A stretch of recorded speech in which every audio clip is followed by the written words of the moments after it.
राधे राधे मित्रों, कार्तिक मास के इस पावन अवसर पर श्री हरि को प्रसन्न करने के लिए हम सुन रहे हैं एक विशेष कथा श्रृंखला। जैसा कि हम सभी को ज्ञात है कि इस पवित्र कार्तिक मास में श्री हरि की कथा सुनने से मनुष्य के सहसा कोटि पापों का नाश हो जाता है और श्री हरि का सानिध्य प्राप्त होता है। तो आइए इस पवित्र कार्तिक मास की कथा, इस श्रृंखला को आगे बढ़ाते हैं। पिछली कथा में हमने देखा कि जलंधर ने नारद मुनि से माता पार्वती के सौंदर्य का वर्णन सुना और वो सुनकर अत्यंत आकर्षित हो गया। माता पार्वती को प्राप्त करने के लिए उसने राहु को भेजा भगवान शिव के पास, लेकिन शिव जी ने राहु को आकाश में फेंक दिया और अत्यंत क्रोध में आ गए। जब जलंधर को इस बात का पता चला तो ये अपनी संपूर्ण दैत्य सेना को लेकर भगवान शंकर पर आक्रमण करने के लिए निकल पड़ा। जब भगवान शिव की देवताओं द्वारा जलंधर के आक्रमण का समाचार मिला तो वे श्री हरि का शांत भाव से ध्यान करने लगे। आगे इस कथा का विस्तार करते हुए नारद जी कहते हैं, शुंभ निशुंभ आदि सभी महाबली दैत्य तैयार होने लगे। एक से एक महाबली दैत्य करोड़ों करोड़ों की संख्या में निकले युद्ध के लिए। महाप्रतापी सिंधु पुत्र शिवजी से युद्ध करने के लिए निकल पड़ा। आकाश में मेघ छा गए और बहुत अपशकुन होने लगे। शुक्राचार्य और कटे हुए सिर वाले राहु सामने आ गए। उसी समय जलंधर का मुकुट खिसक गया, परंतु वह नहीं रुका। उधर इंद्रादि सभी देवताओं ने कैलाश पर शिवजी के पास पहुंचकर सब वृत्तांत सुनाया और यह भी कहा कि आपने जलंधर से युद्ध करने के लिए भगवान विष्णु को भेजा था, वह उसके वशवर्ती हो गए हैं और विष्णु जी लक्ष्मी सहित जलंधर के अधीन हो उनके घर में निवास करते हैं। अब देवताओं को भी वहीं रहना पड़ता है। अब वह बलि सागर पुत्र आपसे युद्ध करने आ रहा है, अतएव आप उसे मारकर सबकी रक्षा कीजिए। यह सुनकर शिवजी ने विष्णु जी को बुलाकर पूछा, हे ऋषिकेश, युद्ध में आपने जलंधर का संहार क्यों नहीं किया और वैकुंठ छोड़ आप उसके घर में कैसे चले गए? यह सुनकर विष्णु जी ने हाथ जोड़कर नमन पूर्वक भगवान शंकर से कहा, उसे आपका अंशी और लक्ष्मी का भ्राता होने के कारण ही मैंने नहीं मारा। यह बड़ा वीर और देवताओं से अजय है। इसी पर मुग्ध होकर मैं उसके घर में निवास करने लगा हूँ। विष्णु जी के इन वचनों को सुनकर शंकर जी हंस पड़े। उन्होंने कहा, हे विष्णु, आप यह क्या कहते हैं? मैं उस दैत्य जलंधर को अवश्य मारूंगा। अब आप सभी देवता जलंधर को मेरे द्वारा मारा गया जान अपने स्थान को जाइए। जब शंकर जी ने ऐसा कहा तो सब देवता संदेह रहित होकर अपने स्थान को चले गए। इसी समय पराक्रमी जलंधर अपनी विशाल सेना के साथ पर्वत के समीप आ कैलाश को घोर सिंहनाद करने लगा।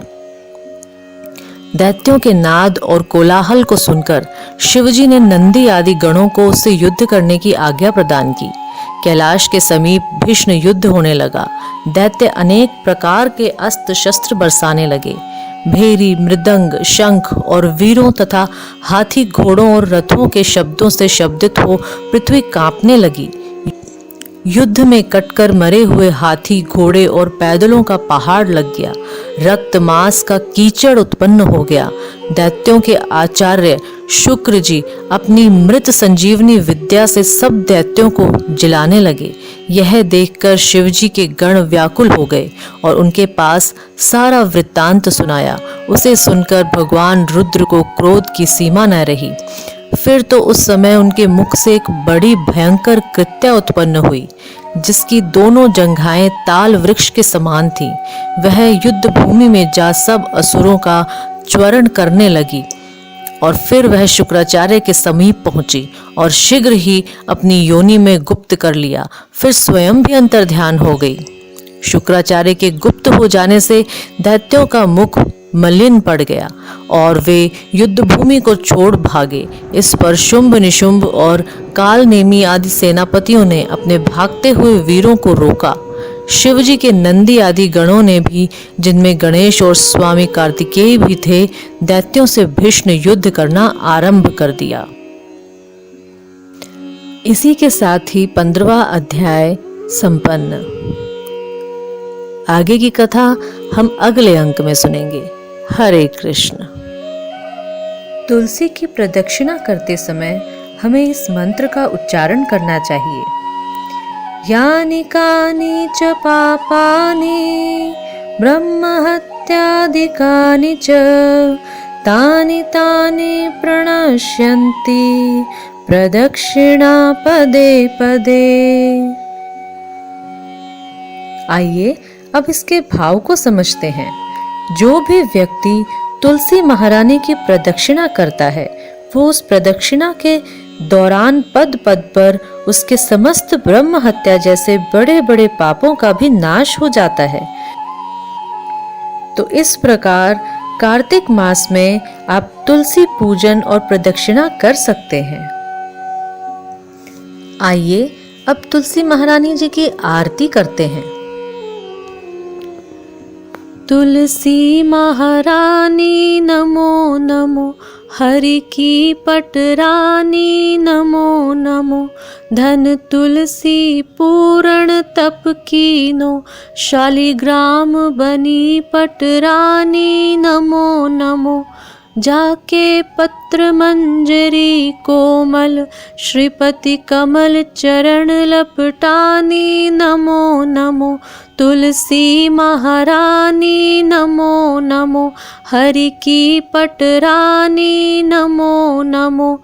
कौन से महीने बोई तुलसी रानी, कौन से महीने हुई हरियाली नमो नमो।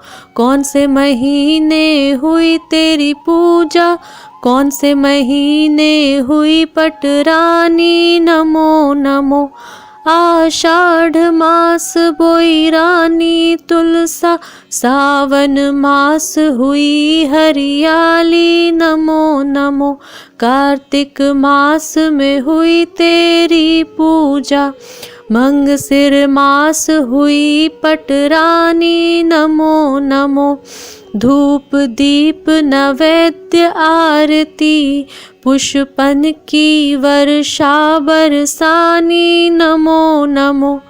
56 भोग 36 व्यंजन, बिन तुलसा हरि एक ना मानी नमो नमो। जो तुलसी को सवेरे गाए, श्री कृष्ण के दर्शन पाए नमो नमो। जो तुलसी को दोपहर को गाए, खीर खांड का भोग लगाए नमो नमो। जो तुलसी को सांझ को गाए, श्री कृष्ण की आरती उतारे नमो नमो। जो तुलसी को रात को गाए, श्री कृष्ण के चरण दबाए नमो नमो। सभी सखी मैया तेरो यश गावे, भक्ति दान दीजे महारानी नमो नमो। तुलसी महारानी नमो नमो, तुलसी महारानी नमो नमो। हरि की पटरानी नमो नमो। जय तुलसी मैया।